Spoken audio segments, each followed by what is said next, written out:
Hello అందరూ, welcome back to my channel day with Siri. ఈ వీడియోలో మీకు సంక్రాంతి పండుగ ఎలా చేస్తాము, అసలు మా ఇంట్లో ఎలా జరుపుకుంటాం అన్నది ఫుల్ వీడియో అండి. స్కిప్ చేయకుండా చూసేయండి. ఫోటోలో అయితే మా నాన్న, మా తాతయ్య అండ్ మా నానమ్మ అండి. సో వాళ్ళకి నచ్చిన వంటలు అయితే చేస్తాము అండ్ కొత్త బట్టలు అయితే అక్కడ పెడతాము. మూల పెట్టడం అంటాం అన్నమాట. సో ఇలా పెట్టేసి వాళ్ళకి నచ్చిన వంటలు చేసేసి ఇంట్లో చిన్న ఆయన అంటే మా బాబాయ్ ఏమో ఇలాగ పైకి తీసుకొచ్చి అక్కడ పైన పూజ చేసి వాళ్ళకైతే ఆ నైవేద్యం అన్నది పైన పెడతామండి. సో వీడియోలో చూస్తున్నారు కదా, అలాగా నేను ఆల్రెడీ ఒక వీడియో పోస్ట్ చేశాను. మేమైతే హైదరాబాద్ నుంచి శ్రీకాకుళం వస్తున్నట్టు. ఏంటంటే మేము హైదరాబాద్లో ఉంటాము. సో ఈ పండగ అన్నది ఊళ్ళో జరుపుకుందాము అనేసి అయితే మేము విలేజ్. బట్ సాడ్ న్యూస్ ఏంటంటే మా ఇంట్లో కొంతమంది మిస్ అయ్యారు, రాలేకపోయారు. సో మాకైతే కొంచెం మూడీ అనిపించింది అండ్ మా పిన్ని నేనే చేసుకున్నాం అన్నమాట. సో ఇంట్లో అందరం కూడా పైన ఇలాగా పూజ చేసేసాము. అందరికీ సారీ చెప్పాలి, ఎందుకంటే వీడియో అన్నది ఫెస్టివల్ అయిన ఒక 10-15 డేస్కి నేనైతే పోస్ట్ చేస్తున్నందుకు.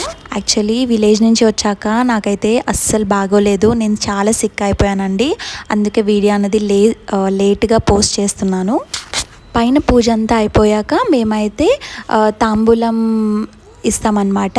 సో అందుకే అందరినీ పిలుస్తాము. సో వీళ్ళందరూ మా రిలేషనే అనమాట, ఎవరు బయట వాళ్ళు కాదు. మధ్యలో కామెడీ చేస్తున్నాడు మా తమ్ముడు. సో ఇలా అందరికీ తాంబూలం ఇచ్చేసి ఆశీర్వాదం తీసుకుంటామన్నమాట. చాలామంది ఎక్స్పెక్ట్ చేస్తారు ఏంటంటే ఆంధ్రాలో కోడిపందాలు ఉంటాయి అండ్ మేజర్ అట్రాక్షన్ కోడిపందాలు అని. బట్ మా విలేజ్లో కోడిపందాలు అయితే లేవండి.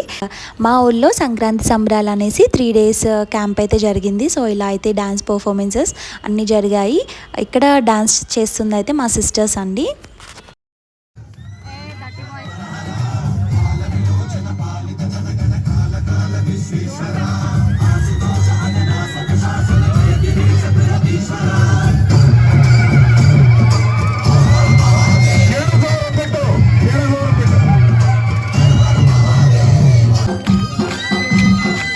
ఫైనల్గా వీడియో అయితే నచ్చింది అనుకుంటున్నాను అండ్ మీకు నచ్చితే లైక్, షేర్ అండ్ సబ్స్క్రైబ్ చేసుకోండి.